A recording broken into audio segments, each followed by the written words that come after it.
Meus irmãos e minhas irmãs, vos saúdo com a paz do Senhor. Sou o professor Josiel Costa e este é o seu canal EBD em Ação.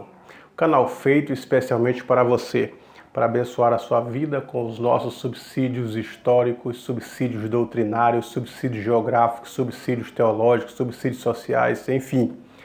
Todos os subsídios que pudermos disponibilizar aqui no canal para ajudar o professor e a professora no seu planejamento de aula, aqui estaremos fazendo e trazendo os subsídios para que você possa ter uma aula abençoada. Bem-vindo a você que é inscrito no canal. Quero te agradecer pela sua inscrição, te agradecer pelos seus comentários, são diversos os comentários que recebemos dos nossos inscritos, os likezinhos, o joinha, o compartilhamento de uma forma geral tem abençoado o nosso canal, tem elevado ele a um nível maior. Então eu sou grato por você.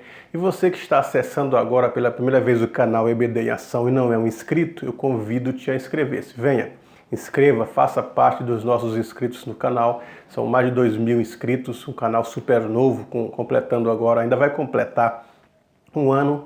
E já temos mais de 2.000 inscritos compartilhando, comentando, divulgando, nos ajudando de uma forma que podemos falar sobre esses assuntos trimestrais de uma forma abrangente. Então, você que não é inscrito, inscreva-se, dê o joinha, dê o like, compartilhe, comente, divulgue, nos ajude a propagar a verdade do reino. Hoje estudaremos a lição de número 11, datada do dia 17 de março de 2019. Cujo título é Discernimento de Espíritos, um dom imprescindível. Texto áureo é 1 Coríntios 2:15. Mas o que é espiritual discerne bem tudo, e ele de ninguém é discernido. Verdade prática. O discernimento de espíritos é um dos dons espirituais concedidos aos crentes em Jesus. Ele nos capacita a distinguir o real do aparente e a verdade da mentira. O assunto de hoje, falando em discernimentos de espírito, ele tem por base da leitura bíblica em Atos 16, do versículo 16 a 22, onde está relatado por Lucas a história de uma adivinha. Uma mulher que vinha adivinhando e causando lucros para os seus detectores. E por chegar nessa cidade, ela começou a falar sobre Paulo, dizendo que estes eram homens de Deus. E Paulo repreende o espírito maligno da adivinhação que estava sobre a vida dela. E todo aquele encanto que ela tinha através da população, ela perde e causa uma revolta por causa dos que a detinham. E eles perdem os seus lucros, então passam a julgar Paulo. Então o tema é esse, baseado exatamente em Atos 16. Essa é a leitura bíblica. Então, a partir desta leitura bíblica, o comentarista da lição desse trimestre, a lição de número 11, ele desenvolve um ensino bíblico que é o dom de discernir os espíritos. E a partir daí, desse dom de discernir os espíritos, uma necessidade atual, diversas outras doutrinas são elencadas aqui, outros textos bíblicos e também por que buscar os dons de discernir os espíritos. Qual a objetividade de ter o dom de discernir os espíritos?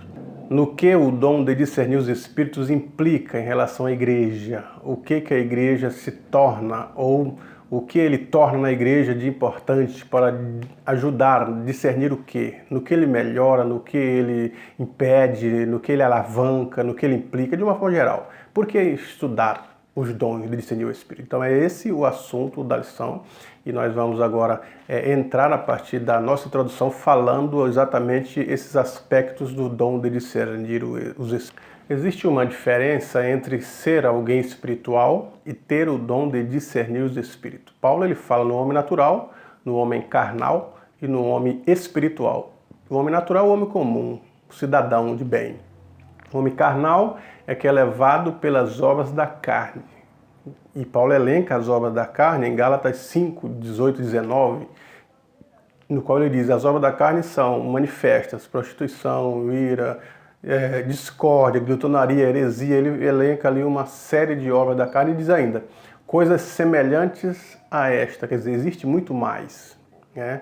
Ele pontua muito mais ainda em outras partes sobre as obras da carne. Então, tudo que é levado por isso, que é dominado por essas ações que ele coloca ali em Gálatas 5, 18 e 19, estes são o homem, ou este é o homem carnal.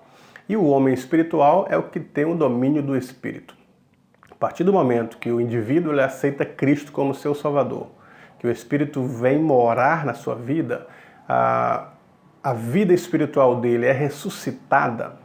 Quando ele estava no pecado, ele estava morto em ofensas e pecado. E o Deus desse século cegou o entendimento dele para que não resplandeça o Evangelho da Glória. Mas quando ele aceita Cristo, ele é vivificado. O Espírito é religado. A comunhão com o Espírito de Deus, com o Espírito do homem. E ele passa a ter o entendimento da esperança, das coisas celestiais e da Bíblia Sagrada. Então, este é o homem espiritual.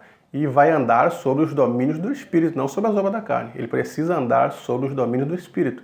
E Paulo fala sobre o fruto do Espírito, em Gálatas 5, 22. Fala da paz, fala da benignidade, da bondade, da fé, da mansidão, temperança, domínio próprio. Então o Espírito ele domina o homem a partir destes atributos do Espírito de Deus. Agora, o dom de discernir o Espírito é uma outra coisa. Você ter o dom, buscar o dom, ou precisamos buscar este dom. Muitas pessoas têm os dons de curar, é plural mesmo, dons de curar. Então são várias manifestações destes dons através da cura.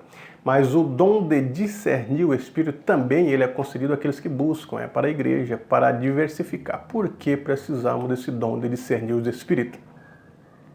Porque a Bíblia manifesta pelo menos 3 fontes de uma série de coisas. Por exemplo, as fontes das doutrinas. Doutrinas no sentido de ensino, de ensinar. A Bíblia diz das doutrinas que são provenientes de Deus, doutrinas divinas, doutrinas de Deus, os ensinos bíblicos.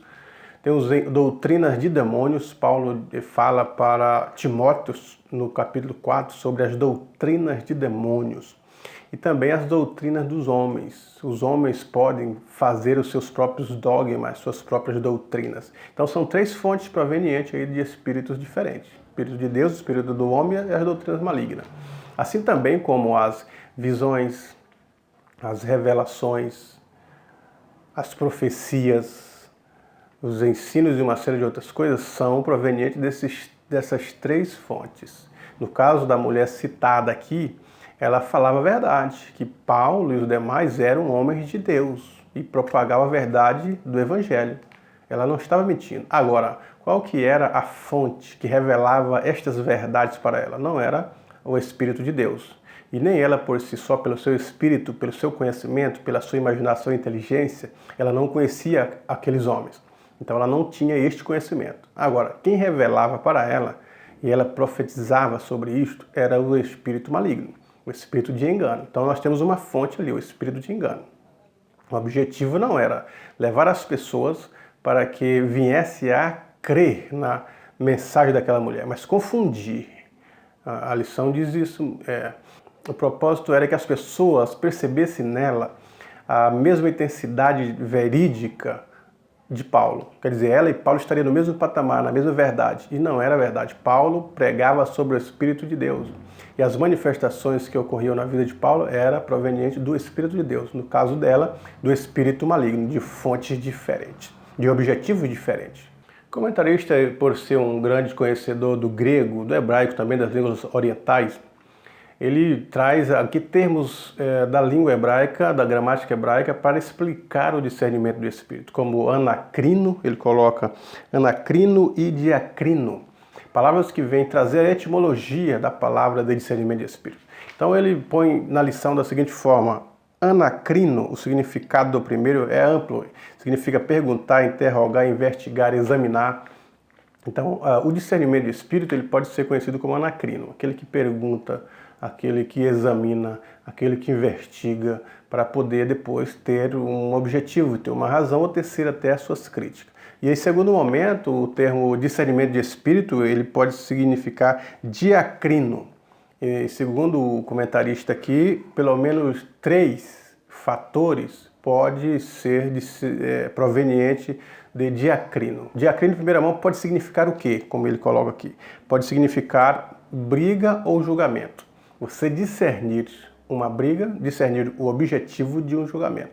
A gente pode trazer, por exemplo, aqui a história de Salomão, quando uma mãe chega com uma criança e diz: olha, eu estava dormindo e eu e minha colega, nós, cada um tinha uns filhos da mesma idade, e ela matou o dela, dormiu por cima, matou o dela, e eu quero agora o meu, porque ela está com o dela. E vocês conhecem a história que Salomão, então, para ter o discernimento, para fazer um julgamento, para dirimir a briga, ele disse assim, ele usou de sabedoria. Disse, então tá, nós vamos descobrir quem que é a mãe verdadeira, porque as duas diziam que era a mãe do menino vivo. As duas estavam dizendo isso, ninguém queria o menino morto. E Salomão disse, então nós vamos partir o menino para que cada uma fica com uma parte e acaba a briga. Lógico que a mãe verdadeira não quer o filho nem pedaço, ela quer o filho inteiro. E a mãe verdadeira clamou, então deixa, Salomão, dá o filho inteiramente para ela, porque só assim ela tinha esperança que iria ter o filho por perto e vivo. E já outra, que não tinha condolência nenhuma com a criança, não tinha afetividade nenhuma, concordou. Talvez no pensamento dela, ela pensasse, bom, nem eu nem ela vamos ter os filhos, o meu está morto e o dela também vai ser morto. Então vai ficar um empate. Então Salomão discerniu ali, através dessa briga e desse julgamento, fez um julgamento adequado, dizendo quem seria a mãe. Aqui queria deixar o menino com vida, porque toda mãe, ela quer deixar o seu filho viver, e não morto, quer ele vivo. Então ele discerniu. Então esse primeiro momento aqui de diacrino significa exatamente isso, fazer um julgamento adequado, julgar, discernir, comparar as partes. É a primeira explicação. E no segundo diz assim, outra como distinção em que se julga pelas evidências se os espíritos são malignos ou se provêm de Deus, que é o nosso caso. É o segundo aqui. Esse diacrino significa julgar se os espíritos são de qual fonte. Quais as fontes que esta profecia veio? Quais as fontes que esta revelação veio? Quais são as fontes que esta visão, quais as fontes que esse espírito se manifestou? É o espírito do homem? Por dedução, por indução, ele está falando alguma profecia, tendo alguma visão porque ele percebe alguma coisa? Ou se é o espírito maligno que está revelando? Ou se é o espírito de Deus que está mostrando?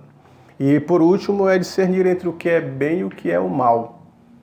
Nós devemos descobrir isso. O que é o bem? Porque às vezes o bem vem todo embrulhado, como no caso do guisado de Jacó, mas por trás estava um objetivo maior que Esaú não percebe. Então ele não teve o discernimento. A fome era maior e a vontade de comer sobrepassou até a sua primogenitura, que ele chegou a desprezar a sua primogenitura. Então descobrir o que está por trás de alguma coisa. Às vezes as pessoas querem fazer algo com pretexto de ajuda, com pretexto de simplesmente colaborar, mas por trás sempre tem alguma coisinha. E quando nós conseguimos discernir isso, descobrir, então isso também pode ser chamado de discernimento de espírito. Mas no caso da lição, ela está falando exatamente disso. Discernir os espíritos. Provai se os espíritos são de Deus. A Bíblia diz isso. Provai os espíritos. Porque o espírito do homem implica também em uma série de fatores. Os ensinos, as doutrinas, os dogmas surgem também por causa do pensamento humano. E descobrir se isso é do homem ou não. E as questões do espírito maligno e também a revelação de Deus. Através da palavra, das profecias, das visões, Deus faz isso também. E na atualidade, como a lição pontua aqui no terceiro subtópico do primeiro ponto, na atualidade, nós precisamos descobrir, estar atento, porque o diabo ele quer imitar a Deus. O objetivo dele, no princípio, era isso, querer ser semelhante ao Altíssimo. Ele queria ser adorado, queria o lugar de Deus. E levou esse pensamento para Eva e Adão. E Adão e Eva também compraram essa ideia. E queriam ser semelhante a Deus. Então essa foi a ideia do diabo. Querer ser adorado como Deus é, querer ser louvado como Deus é, querer ser Deus, se tornar Deus. Então às vezes ele quer imitar para que as pessoas sejam enganadas e venham a servi-lo, a adorá-lo, a estar com ele. Então por isso que nós precisamos do dom de discernir para saber aonde que ele está querendo enganar. A Bíblia diz assim que nos últimos dias, inclusive para frente dos últimos dias, já com a chegada do anticristo, ele fará sinais, prodígios e maravilhas, que se possível enganaria os escolhidos, que são os 144 mil. Ele enganaria.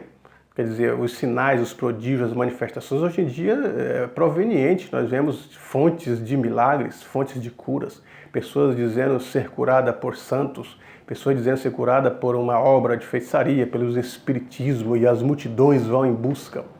Porque o ser humano, ele é voltado, ele está arraigado, ele está admirado por aquilo que é da parte transcendente. O mundo espiritual chama muita atenção do ser humano. As questões se há vida ou não após a morte, se há céu ou inferno, o que acontecerá no futuro, isso aí é inata do ser humano, eles buscam isso. Então, quando aparece qualquer coisa sobrenatural, milagres, curas, manifestações, o ser humano está em busca disso tudo. Então, discernir isso, quais são as fontes que levam as pessoas a estar enganadas. O diabo, ele faz esses sinais, prodígios e maravilhas e milagres para enganar as pessoas, para elas acharem que onde elas estão ali, não precisam sair, porque as curas estão ali, os milagres estão ali. Então elas ficam apegadas à idolatria, à feitiçaria, ao espiritismo, uma série de coisas que a Bíblia rejeita e condena esse tipo de atitude. Mas o diabo, ele aprisiona as pessoas neste pensamento. Então, às vezes, a Bíblia diz que ele aparece com um espírito de justiça, pensando realmente as pessoas que ele é justo, ou engano. O próprio Paulo diz assim, mesmo que um anjo apareça aos Gálatas e pregue um outro evangelho, se for outro evangelho, se for outra doutrina, que não proveniente da de Deus e da sua palavra, é anátema. Se contrariar a palavra de Deus é anátema. E muitas coisas contrariam a palavra de Deus e devem ser consideradas amaldiçoadas. Não devem ser recebidas com uma veracidade bíblica ou proveniente da fonte divina. Percebemos hoje na atualidade falsas imitações. O inimigo, ele imita até as línguas estranhas para enganar as pessoas. Imita os poderes, cantam até os mesmos hinos. E as imitações exatamente é para enganar. Você vai comprar um objeto falsificado, seja ele eletrodoméstico ou não, e colocam-te diante de você o verdadeiro e o falso. E é difícil você detectar qual é o verdadeiro e qual é o falso, porque a imitação é tão parecida que as pessoas se enganam e compram por engano. Somente o especialista, ele tem condições de detectar por que é falso e por que é verdadeiro. Talvez pelo peso, talvez pelo material, uma série de detalhes minuciosos que só as pessoas especialistas sabem o que é o verdadeiro e o que é o falso. Assim também é na relação do discernimento de espírito. Você, para ser especialista, no caso, um exemplo, precisa receber o dom. Quem vai te revelar não é a fonte do seu conhecimento e nem a fonte da sua sabedoria, mas o dom de Deus, o dom de discernir o Espírito, que é exatamente o Espírito de Deus quem vai te dizer, vai detectar qual é a fonte daquele ensino, daquela visão, daquela profecia, daquela revelação, daquele arrebatamento. E o Espírito de Deus que não nos deixa enganado, porque ele é chamado de o Espírito da verdade, que o mundo não pode receber, porque não vê, porque não conhece. Mas nós temos o Espírito de Deus e ainda através do dom de discernir o Espírito, nós podemos caminhar livremente, discernindo o que é certo, o que é errado, o que é de Deus, o que é do homem e o que é do diabo. Claro que não é que a pessoa tenha o dom de discernir o Espírito que ele vai andar procurando e vai andar analisando, olha, aquela profecia ali não é de Deus, eu tenho o dom. Aquela visão não é de Deus, eu tenho o dom. Aquela revelação não procede, eu tenho o dom. Aquele ensino não é assim que nós vamos discernir, não é assim que nós vamos detectar, procurando como se fosse uma caça às bruxas. Não é desta forma. Mas no momento oportuno, o Espírito de Deus, ele vai revelar naturalmente, vai nos fazer sentir, vai nos fazer entender, vai nos fazer proceder. Se a fonte daquela visão, daquela profecia, daquele ensino, daquele Espírito é de Deus, é do homem ou da qual fonte é. É naturalmente que ele revela, nós vamos perceber isso de uma forma clara. No tópico 2, quando fala sobre a adivinhadora de Filipos, que ela veio provando a fé das pessoas, o comentarista diz que às vezes Deus ele permite, por permissão, para provar a nossa fé, provar a nossa certeza, a nossa confiança em Deus e também fazer-nos sentir necessidade de buscar o dom de discernir o Espírito. Porque quando aparecem essas coisas, que somos enganados, que descobrimos depois que aquilo ali era uma fonte errada, não era uma fonte verídica, nós ficamos realmente entristecidos e vendo a nossa capacidade limitada de perceber as questões espirituais. E isso faz-nos sentir a necessidade de buscar de Deus a verdade, de buscar a clareza. E é isso que nós vamos fazer quando caímos nesses engodos, ou até mesmo para provar a nossa fé. Deus ele prova a nossa fé com as tribulações, com uma série de coisas para ver se estamos arraigados e firmados e perceber a nossa falha ou a nossa necessidade diante de Deus.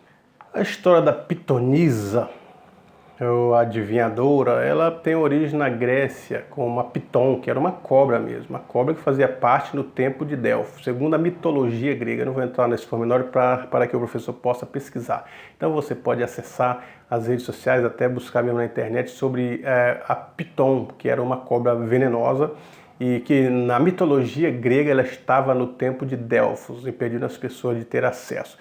Então Apolo matou essa piton, que era cobra, para poder ter acesso. E a partir daí, por causa da mitologia, o sentido pejorativo da palavra piton passou também a pitonisa, que no caso é adivinhadora, que adivinha através do ventre, porque tem um espírito no ventre que vai predizer o futuro, predizer a vida das pessoas, fazer uma adivinhação. E ela estava em Filipos fazendo exatamente isso, adivinhando as coisas, falando palavras para as pessoas, revelando o passado, o segredo das pessoas. E com isso os que estavam com aquela mulher lucravam, porque quem queria, até hoje as pessoas querem saber, né, o seu futuro. Às vezes querem saber se o seu time vai ganhar ou não, vai na cartomante para que ela jogue as cartas e diga se o time vai ganhar, se ela vai ter um futuro brilhante com esse novo namorado, se o casamento vai ser profícuo ou não.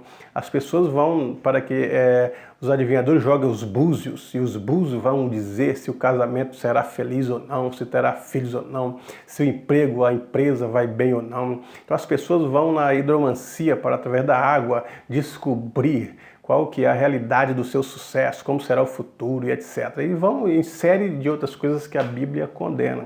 A astrologia através dos astros. As pessoas estão ligadas no horóscopo, quando alguém vai dar o resultado dos astros, dizendo, olha, hoje é bom para o Sagitário, saia com tal roupa, porque o Sagitário hoje está para o amor, está para os negócios, está para... Então as pessoas ficam ligadas a isso. E a Bíblia, e o comentarista diz também que essas questões aqui, elas são condenadas pela Bíblia. Essa questão de adivinhações por qualquer meio. A Bíblia não dá um respaldo, porque nós devemos estar embasados em Cristo. Inclusive, tem um texto na Bíblia que nós não podemos dizer amanhã nós vamos fazer isso e aquilo, se antes não perguntarmos para Deus, não oferecermos a Deus a nossa confiança, dizendo que é Ele quem é soberano, Ele que sabe todas as coisas, não as demais fontes, mas Deus tem a soberania de todas as coisas, inclusive do nosso futuro. Não devemos esquecer que quando Moisés começou através de Moisés as pragas vieram para o Egito, e ele começou os sinais que ele levou para Faraó para provar que ele era um homem de Deus e que tinha uma promessa de resgatar o povo de Israel do Egito. Moisés fez alguns sinais, colocava a mão no seio, tirava, estava leprosa a mão, ele jogou o cajado no chão, virou uma serpente. Só que os feiticeiros e algoreiros do Egito também fizeram o mesmo sinal, colocava as mãos no seio, tirava, estava leprosa. Colocava de novo, estava sã. Colocaram os cajados no chão, eles viraram serpentes também. A diferença é que o cajado de Moisés engoliu as demais serpentes. E eles foram acompanhando Moisés nas pragas. Enquanto Moisés fazia a praga dos piolhos, eles também fizeram. A praga das moscas também fizeram.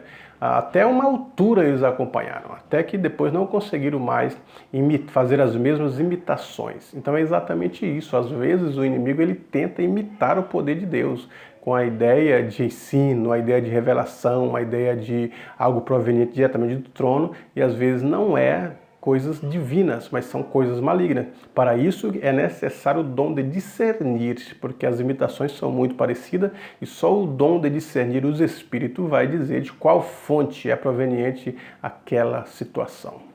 Então a Bíblia ela condena exatamente esse tipo de prática, sejam elas a magia, como diz a lição aqui, a magia, a astrologia, a alquimia, clarividência, tarô, búzios, quiromancia, necromancia, numerologia, são práticas repulsivas aos olhos de Deus. Deus não aceita essas adivinhações antigas porque vem de fontes escuras. Então precisamos do dom do discernir o Espírito, ter o conhecimento de Deus e estar simplesmente arraigado no poder do Evangelho e na obra do Espírito Santo. Terceiro ponto da lição fala desmascarando os ardis de Satanás. Foi exatamente o que os apóstolos fizeram. E enquanto a jovem vinha adivinhando as obras daqueles homens, vinha predizendo o futuro e às vezes acertadamente dizendo que eles eram homens de Deus e que deveriam ser ouvidos. Então Paulo repreendeu o espírito maligno e aquela jovem foi liberta e já de agora em diante não mais adivinhava nada.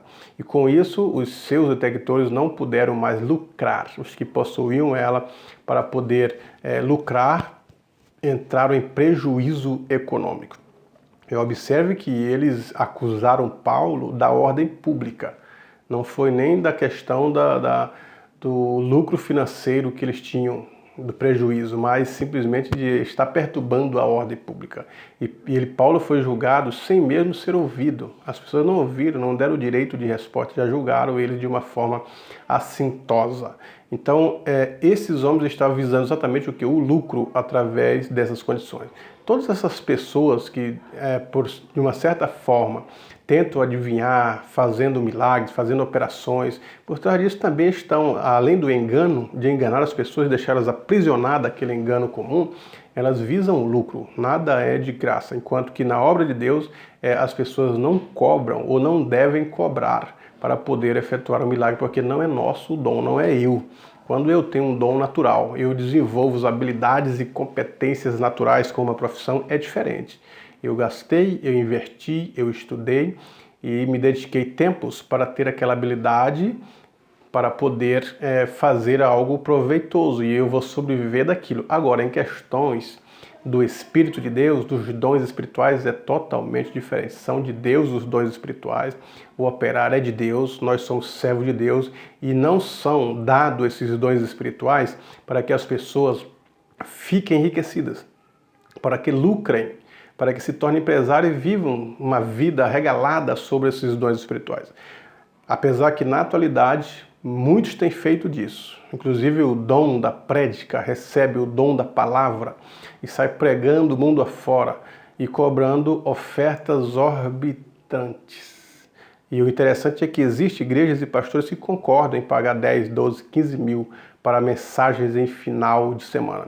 O dom não é do indivíduo. Eu já disse em vídeos anteriores que nós não devemos deixar o pregador de mão vazia, mas estipular valores exorbitantes para viver uma vida regalada, da qual ele não tem o dom, ou aliás, ele tem o dom que não é dele, aí é contrário à palavra de Deus. A Bíblia diz que nós não devemos amarrar a boca do boi que ara, né? Quer dizer, ele pode, enquanto trabalha, sobreviver do seu trabalho.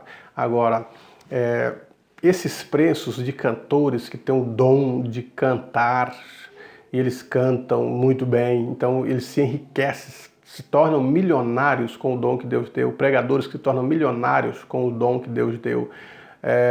Muitos deles, através de trabalhos de curas e libertações, cobrando para poder fazer milagres e maravilhas, são os curandeiros da fé. E vive enriquecido com isso. O objetivo comum não é louvar o nome de Deus, levar as pessoas a adorar e reconhecer que Deus é soberano, mas sim que as pessoas voltem para si, venham para Ele e deixem Ele bem financeiramente. Isso é contrário. Lógico que uma oferta, se o indivíduo vive da obra, do hino, do dom que Deus deu para cantar como cantor, qualquer tipo de dom, seja músico ou não, ensinador ou não, aí sim nós devemos ofertar e ajudar, mas ele não cobrar. A igreja em si deve ser conscientizada que deve dar uma boa oferta para aquelas pessoas que militam, sem que eles estipulem preço, porque hoje existe tabela. Dependendo da localidade do Brasil, a região do Brasil, se o indivíduo for pregar um dia ou 2 dias, é um valor. Se for regiões mais ricas, é outro valor. Então, é nesses aspectos que nós devemos estar atentos, estar perseverantes, estar com a antena, estar observando esses aspectos, porque não é a questão do lucro financeiro. Paulo e Silas e os demais pregavam não porque queriam se tornar milionário, não porque queriam se tornar milionário ou queriam viver uma vida regalada. Observe que Paulo, ele é proveniente de uma família abastarda, tinha condições, levou ele aos estudos, estudou aos pés de filósofos, aos pés de Gamaliel e aos pés de outros homens que não ficavam barato esse tipo de estudo. Todavia, a Bíblia diz que tudo que ele tinha, ele teve como esterco, tudo que ele possuía. Ele era um poliglota, tinha diversas profissões, mas ele teve isso como esterco, por amor ao Evangelho, e passou a viver pela fé e com as ofertas que os irmãos ajudavam na sobrevivência. E naquilo que a igreja não conseguia ajudá-lo, ele simplesmente tinha sobre a profissão de trabalhar, fazer tenda e armar tenda, e sobrevivia desta forma. Então nós percebemos que Paulo estava desprovido de qualquer ideia, de qualquer pensamento de lucros. Os primeiros missionários evangélicos das Assembleias de Deus que vieram ao Brasil, vieram para um estado pobre, o estado do Pará, e não vieram visando lucros, e nenhum deles morreram milionários. Mas eles queriam simplesmente almas e estavam inteiramente desprovidos de qualquer possibilidade de se tornar pessoas enriquecidas. Mas eu tenho visto algumas pessoas dizer, mas é naquela época que eles andavam a pé e a cavalo. Hoje em dia é outra época, nós vivemos na época da tecnologia, pleno século XXI, o conceito de obra mudou completamente. E ele se sobressai com isso, pregando, viajando o mundo, inclusive compram até jatos, diz que com o intuito de fazer a obra. Mas nós não vemos desta forma pela perspectiva bíblica. Até porque a igreja primitiva, o objetivo da igreja primitiva era ajudar as pessoas pobres. O que ela arrecadava, ela retornava para essas próprias pessoas. Hoje em dia só arrecada e esquece das pessoas. Então nós precisamos tomar cuidado com o amor ao próximo, discernir o que é a obra de Deus. A obra de Deus é diferente de obra material, obra arquitetônica, obra de construção. Isso é outra questão. Então a obra de Deus é fazer com que o nome de Deus seja glorificado, fazer com que as pessoas sejam alcançadas pelo poder do Evangelho e através daí servir a Deus com um verdadeiro coração e também estar ensinada nas doutrinas bíblicas para que não caia nesse conto do vigário e seja enganadas através de ensinos, através de profecias e através de falsos milagres. Muitos pregadores por aí têm feito falsos milagres, uma suposta cura interior. Não aquela cura interior da alma, mas uma cura interior do corpo. Cura um caroço que ninguém sabe, nem o médico sabia, mas Deus curou. Uma doença que ninguém sabia, não teve nem evidência, nem médico algum poderia detectar, mas segundo alguns pregadores, Deus curou. Então são milagres obscuros, precisamos ter cuidados, porque tem muito charlatão querendo fama, querendo patamar, querendo poder, querendo dinheiro, querendo ser reconhecido, com esses tais falsos milagres, falsas imitações. Mas o servo de Deus, que é participante da escola dominical, que tem o seu amor pela Bíblia Sagrada, que vive estudando para não cair nesse conto do vigário, é difícil ele ser enganado, porque o Espírito de Deus sempre vai estar revelando, vai estar discernindo as intenções dessas pessoas. Então, meu irmão e minha irmã, meu professor e minha professora, que esta aula possa levar os nossos alunos a buscar os dons espirituais, sentir o desejo e a necessidade de buscar os dons, de discernir o Espírito, para que eles possam viver melhor e ajudar as pessoas a viver corretamente em Espírito e em verdade. Que Deus em Cristo te abençoe. Boa aula para você, professor e professora.